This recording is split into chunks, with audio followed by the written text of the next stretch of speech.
इंसान इस दुनिया में ना बहुत ही मुख्तसर सी ज़िंदगी लेकर आया है।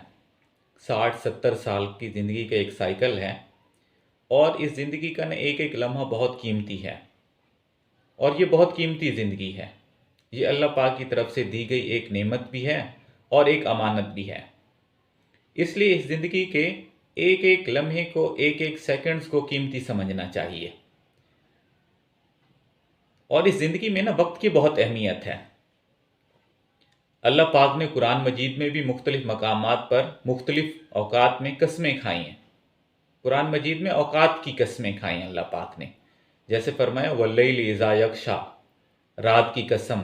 कहीं पे फरमाया वन्नहारि इज़ा तजल्ला, दिन की कसम। इस तरह रात और दिन के साथ साथ वक्त की भी कसम खाई है। फरमाया वल अस्र, ज़माने की कसम। और ऐसे ही मुख्तलिफ औकात की भी, जैसे वल फजर, फजर के वक्त की कसम।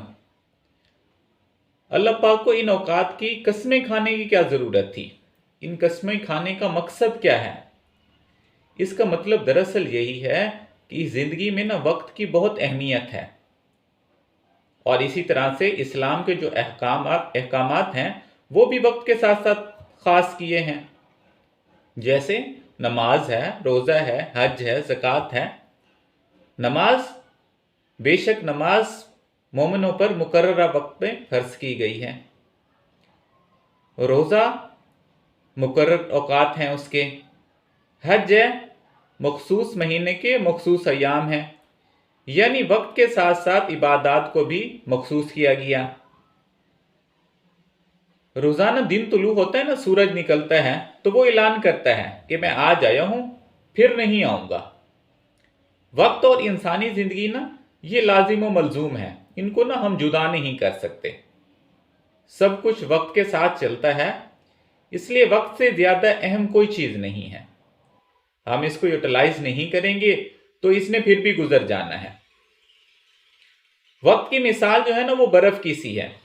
बर्फ़ को अगर हम इस्तेमाल करेंगे तो भी पिघल जाएगी, अगर बर्फ़ को इस्तेमाल नहीं करेंगे तो भी उसने पिघल ही जाना है।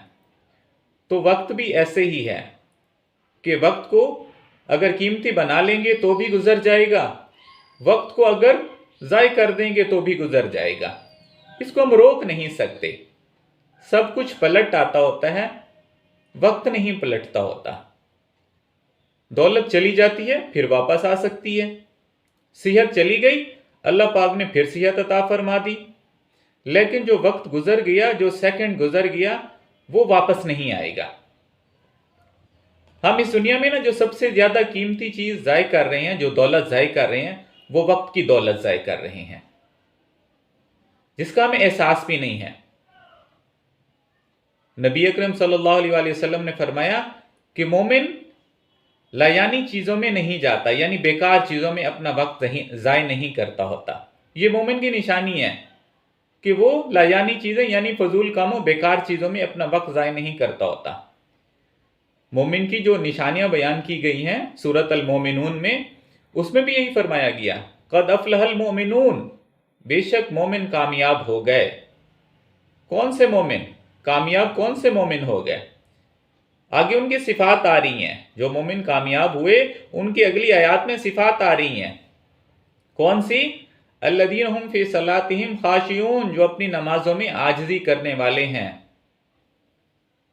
ये पहली सिफ्त, जो मोमिन कामयाब हो गए, क़द अफ़लहल मोमिनून, पहली वो नमाज में आजिज़ी कायम करने वाले। दूसरी सिफ्त कौन सी है? वल्लज़ीना हुम अनिल लग़्व मुअरिज़ून, जो लग़्व बातों से, जो बेहुदा बातों से मुंह मोड़ने वाले हैं। ये ईमान वालों की निशानी है जो कामयाब हो गए।